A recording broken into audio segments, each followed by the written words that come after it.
What's up, everybody? Welcome to my review of the Mint Discs Freetail. Big thank you to Mint Discs for sponsoring this video.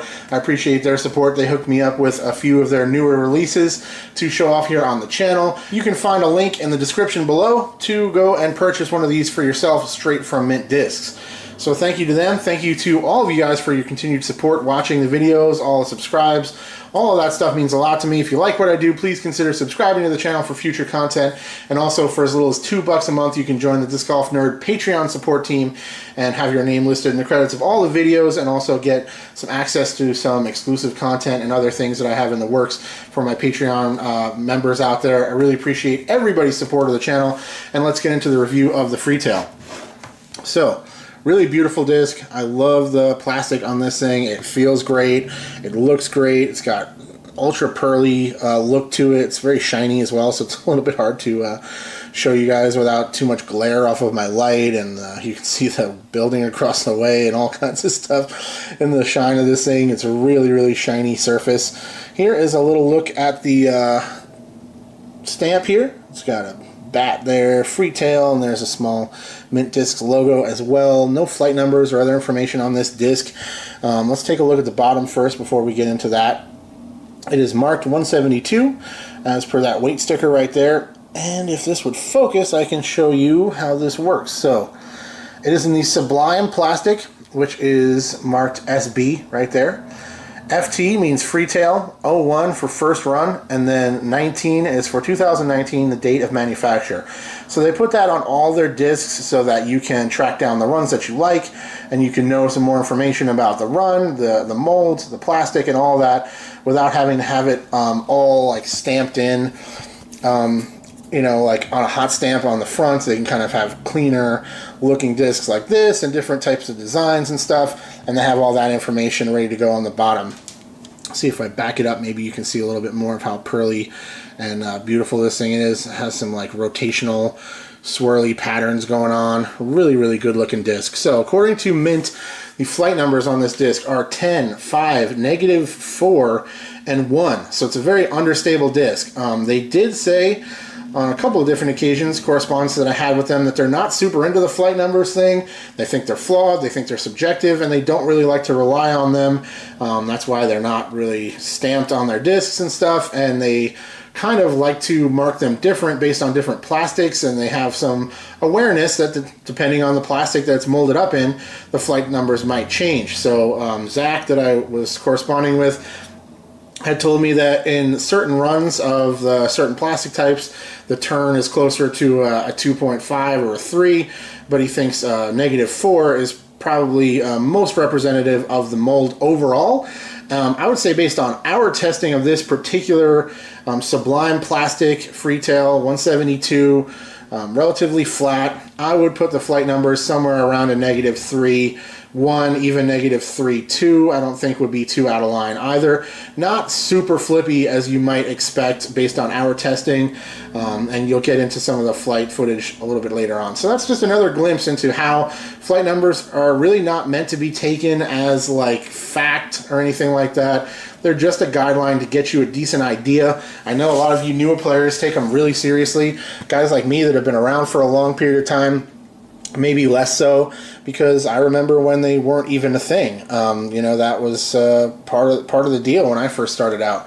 I like them to get a sense of it, but I also don't want you guys to take them so seriously that you won't try a disc because of the flight numbers or anything along those lines. I have different videos on this topic if you want more information. Okay, so the plastic feels really nice. It's very grippy. You can see it's beautiful. It's shiny.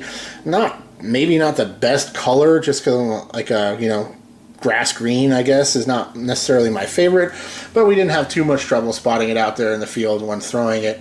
Taking a look at the profile here, you can see it's very soft edges, nothing sharp or pointy going on to it whatsoever. It's not a very wide rim either. I'd say 9 or 10 speed definitely makes sense, and I have a few options to put next to it. So first of all, we have the Lucid Escape. Flight numbers on the Escape are 9.6, -0.5, and 2.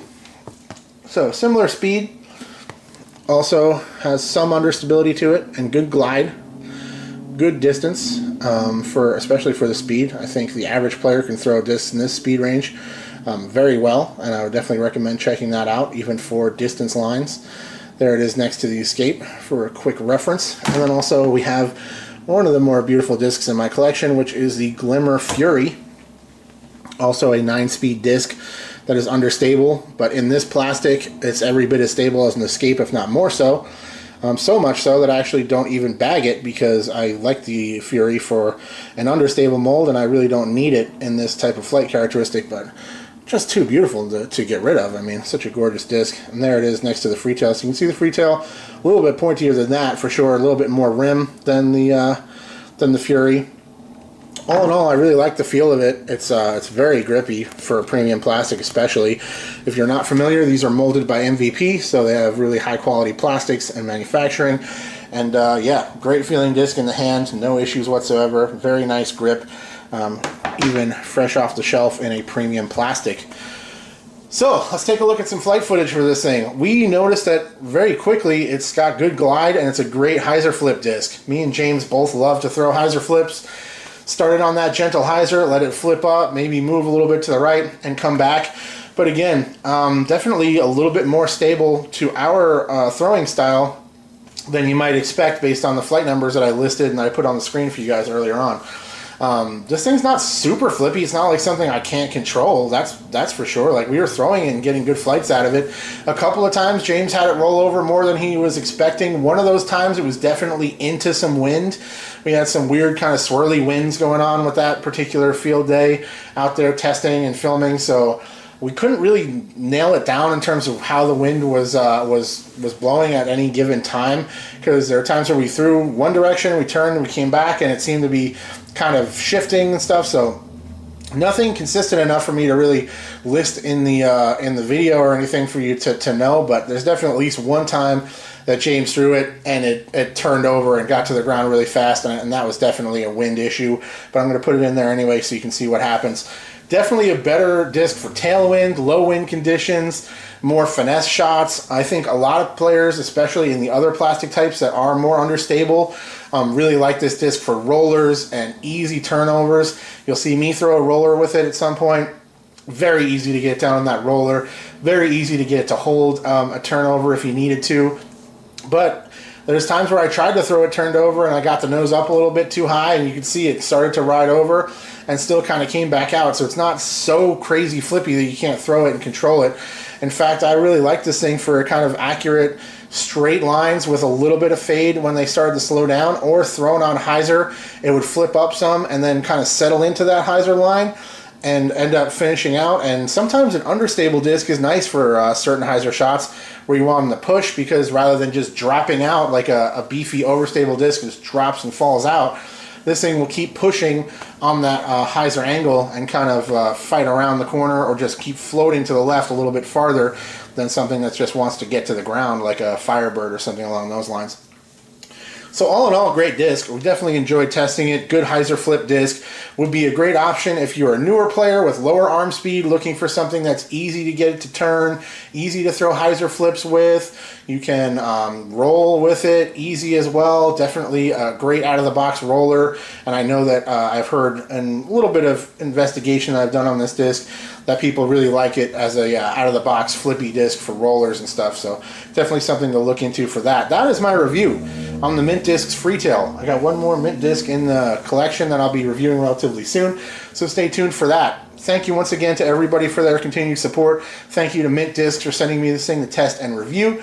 Thank you to the Disc Golf Nerd Patreon support team, all of my subscribers and viewers. I appreciate all of you guys, and I will talk to you very soon. Cheers. Thank you so much for watching, and big thank you to all of my Patreon supporters. If you would like to see your name listed in the credits of all of my videos, go to patreon.com/discgolfnerd.